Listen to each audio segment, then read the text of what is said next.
बच्चों आ जाओ क्लास में। और आज हम पढ़ेंगे अध्याय 2 और क्लास 6 का, जिसका प्रश्नावली का नाम है रिश्ते और संख्याएं। देखो संख्याएं क्या होती है उसके बारे में पढ़ेंगे। अब ये देखो, सबसे पहले होता है गुणनखंड। क्या होता है बच्चों, हम मेन पॉइंट कवर करते हैं और फालतू ऐसे पढ़ने से कोई मतलब नहीं। गुणनखंड क्या होता है बच्चों? गुणनखंड, खंड यानी क्या होता है? भाग। खंड यानी होता है भाग। क्या होता है? भाग, हिस्सा। कोई चीज़ का हिस्सा होता है उससे कहते हैं गुणनखंड। क्या कहते हैं बच्चों? गुणनखंड। एक ही मतलब सेम सेम जो खंड है। जैसे कि अभी देखो, पहले पढ़ते हैं। सबसे पहले देखते हैं 8। 8 का देखा जाए तो 8 है हमारे पास। 8 का हम देखते हैं भाग देते हैं। एक का देते हैं, पहले एक का भाग देते हैं तो 8 बार जाता है। 2 का भाग देते हैं तो 4 बार जाता है। और 3 का भाग देते हैं तो 8 में जाता ही नहीं है, 2 शेष पल रहते हैं। 4 का देते हैं तो 0 शेष पल रहता है और 2 बार जाता है। 5 का दिया हमने भाग तो शेष पल 3 रहे, पूरा भाग नहीं गया 8 में। 6 का पूरा भाग नहीं जाएगा, 2 शेष पल रह गया। इसमें 1 रह गया शेष पल। 8 का भाग 8 में एक बार गया। ठीक है, तो अब देखो हम, जैसे कि 8 का भाग 1 में पूरा पूरा जाता है। और 2 में जैसे कि 2 2 का हिस्सा, यहाँ 2 जोड़े बनाते हैं। देखो यहाँ 2 जोड़े बन गए, यहाँ 2 2 2, मतलब क्या होता है? खंड हो गए। ये एक हिस्सा हो गए, ये हो गए एक खंड, ये दूसरा खंड, तीसरा खंड, चार से मतलब खंड। यानी अलग अलग सेम भाग जाना चाहिए, यानी अलग अलग हिस्सों में तोड़ देना, उसे बोलते हैं गुणनखंड। अभी देखो आपको समझ में आ जाएगा, थोड़ा आप समझो एक बार। जैसे कि सेंसपल क्या रहा है? 0 है। कोई में देखो सेंसपल 1 रहा है, सेंसपल 3 है, सेंसपल ऐसे अलग अलग रहे हैं। अभी आपको समझ में आएगा। देखो इसमें क्या आएगा, नीचे दी गई तालिका में संख्या के सामने गुणनखंड लिखिए। जैसे कि कभी देख लिया ना आपने, जिसमें जैसे कि 12 ले लिया हमने, जैसे कि क्या लिया हमने? 12 लिया तो 12 में 1 का भाग पूरा पूरा जाएगा 12 बार, तो 1 है। जो 1 है ना, ये किसका है? 12 का एक खंड भाग है। ये क्या है? भाग है। अब देखो 12 में जिसका पूरा न पूरा भाग जाएगा, कोई भी यहाँ पे संख्या दे रखी है, आपको पूछ लिया 12 के गुणनखंड लिखो, तो हमें पहले 1 का भाग देखकर देखना है। तो 1 का पूरा जा रहा है तो 1, तो 12 का गुणनखंड 1 हो गया। उसके बाद 2 का देखते हैं, 2 का 6 बार जाता है और शेषफल 0 रहना चाहिए। शेषफल क्या रहना चाहिए? 0 रहना चाहिए। भाग पूरा पूरा जाना चाहिए, पीछे शेषफल 0 रहना चाहिए, वो उसके गुणनखंड होंगे। ये मेन पॉइंट है बच्चों। जैसे कि 12 में 2 का भाग पूरा पूरा जा रहा है, 12 में 3 का भाग जा रहा है, क्योंकि 12 चौक 12 12 एक 3 2 6 3 9 4 3 12, तो ये भाग पूरा जा रहा है। 4 का भाग जा रहा है, 1 चौक 2 चौक 8 3 चौक 12 3 बार। और 5 का नहीं जा रहा है, 5 में शेष पर रहता है तो वो 5 का नहीं जाएगा। ठीक है, और 4 का जा रहा है, 6 का जा रहा है और 12 खुद का, 12 में 12 का जा रहा है। तो 12 या 12 से छोटी जो भी जिसका भाग जा रहा है वो होगा 12 के गुणनखंड।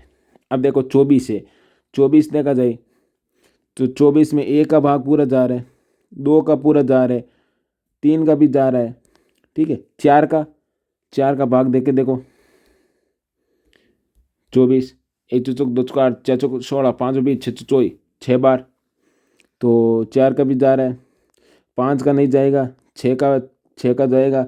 7 का हाथ चौक 28 होता है, नहीं जाएगा। 8 का 1 8 2 2 3 24 नहीं जा रहा। 9 का भी नहीं जा रहा। 10 का नहीं जा रहा। 11 का नहीं जा रहा। 12 का जा रहा है।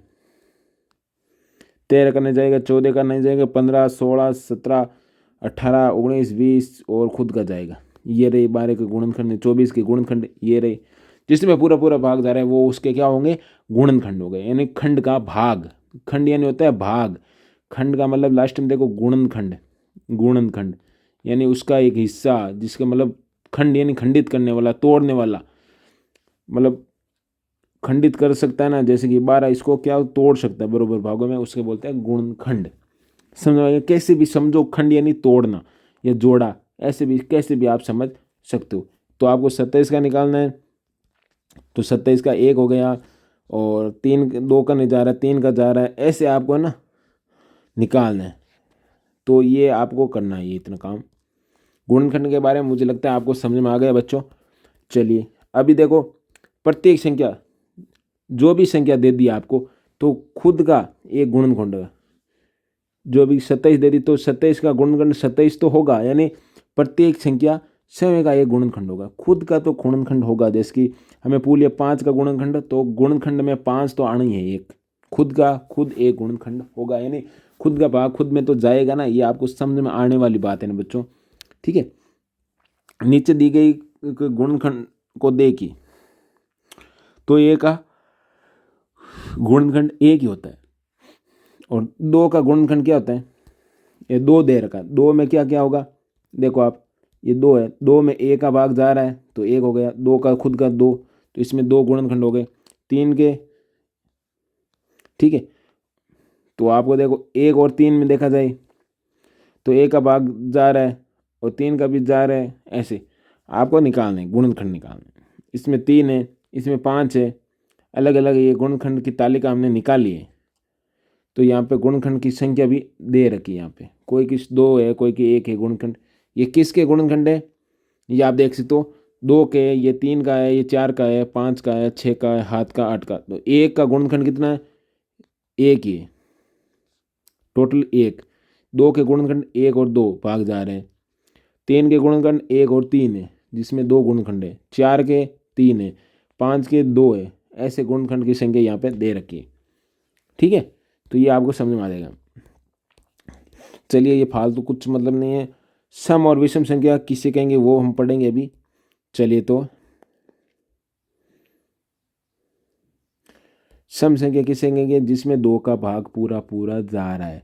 सम संख्या कहेंगे जिसमें 2 का भाग पूरा पूरा जा रहा है, वो हो गई सम।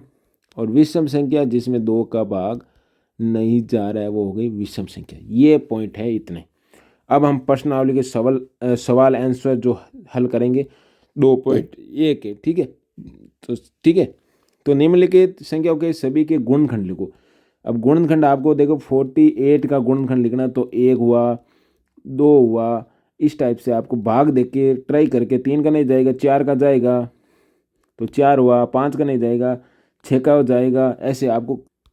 तो चलिए मैं आपको आंसर की निकाल के बताता हूँ, ताकि आपको जल्दी से जल्दी कंप्लीट हो जाए। तो 2.1 के आंसर की निकालता हूँ।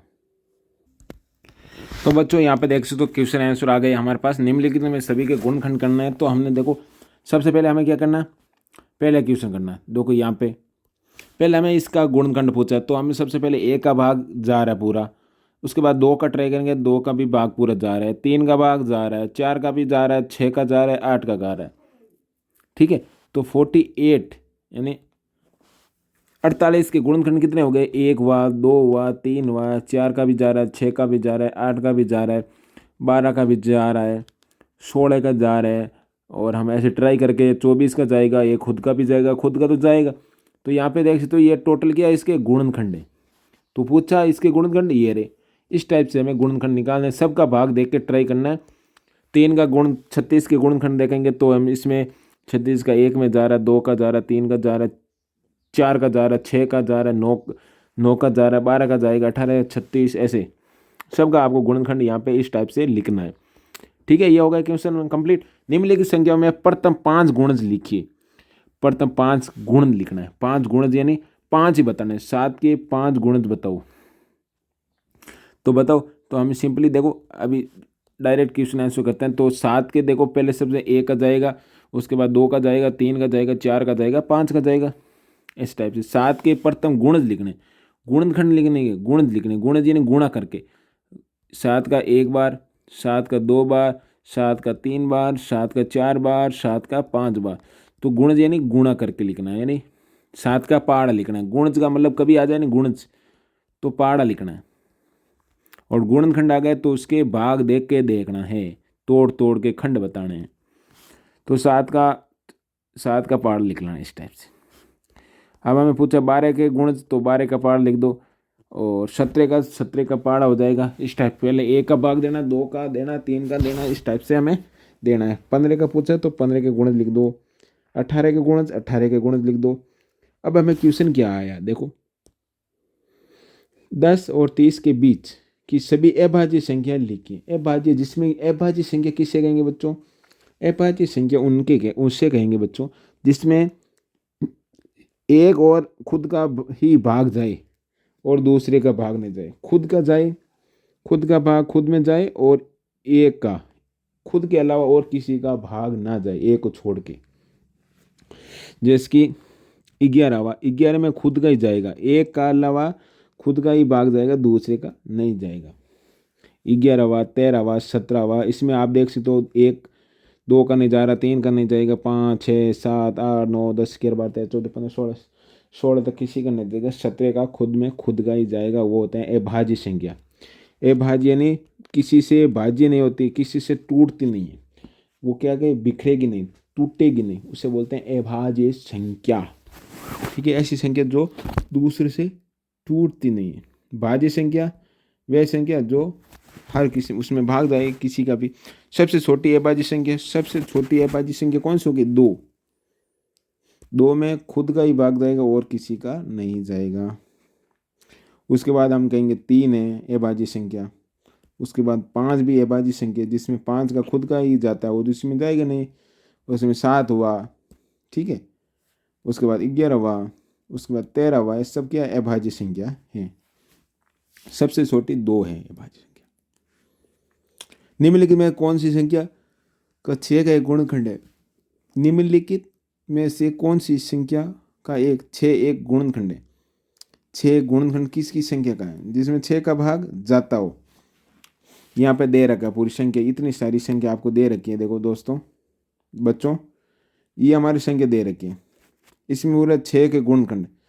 6 का भाग किस किस में जाएगा? 6 का इसमें जाएगा, 12 में जाएगा, 18 में जाएगा, 30 में 6 का भाग पूरा पूरा जाता है। तो ये हो गए 6 के गुणनखंड। 6 गुणनखंड जिसमें मतलब कि 6 खुद खुद में होता है। 12 में एक 6 खुद का 6 गुणनखंड आएगा नहीं का, क्योंकि 1 2 3 4 6, तो 6 गुणनखंड है नहीं है किसमें? 12 की संख्या में एक 6 गुणनखंड आएगा। मतलब कि जो संख्या दे रखी है उसमें 6 गुणनखंड होना चाहिए। तो 6 गुणनखंड जिसमें 6 का भाग जाएगा वो एक गुणनखंड होगा, डायरेक्ट बात, ये ध्यान रखना। चलिए आगे क्या है।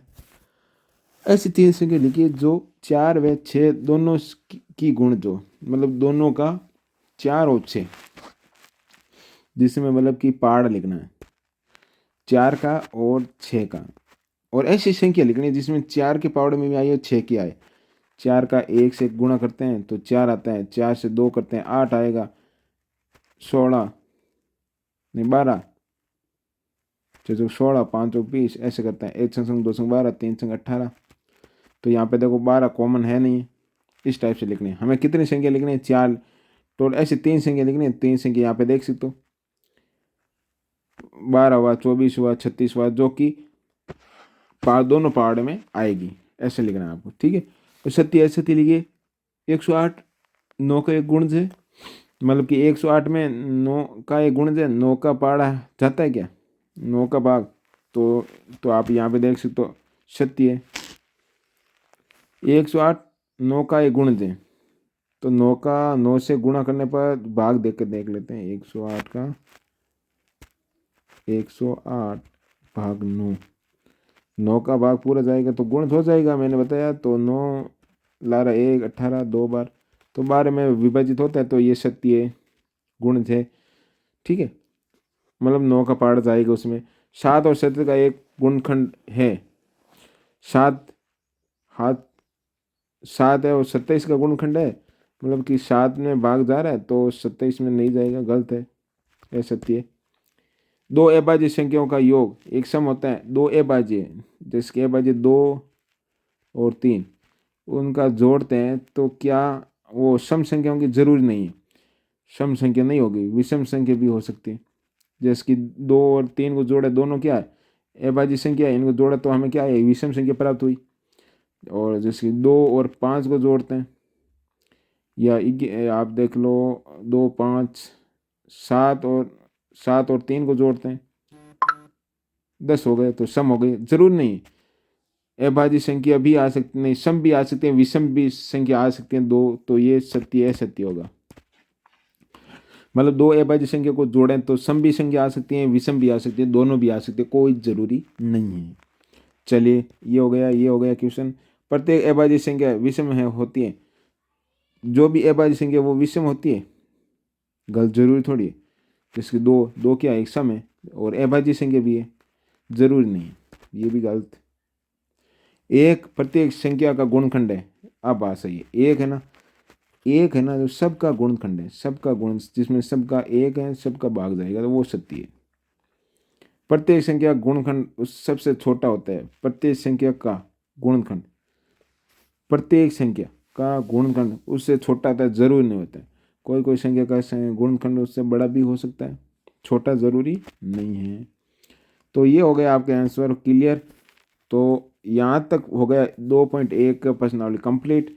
तो वीडियो कैसा लगा बच्चों, अच्छा लगा या समझ में नहीं आए तो वापस कमेंट कर सकते हो, मैं वीडियो वापस बना लूँगा। थोड़ा बोलने में तकलीफ हो जाती है कभी कभी, तो ये बता सकते हो। वीडियो अच्छा लगा तो लाइक कर देना और चैनल को सब्सक्राइब कर सकते हो यदि आप पढ़ना चाहते हो तो।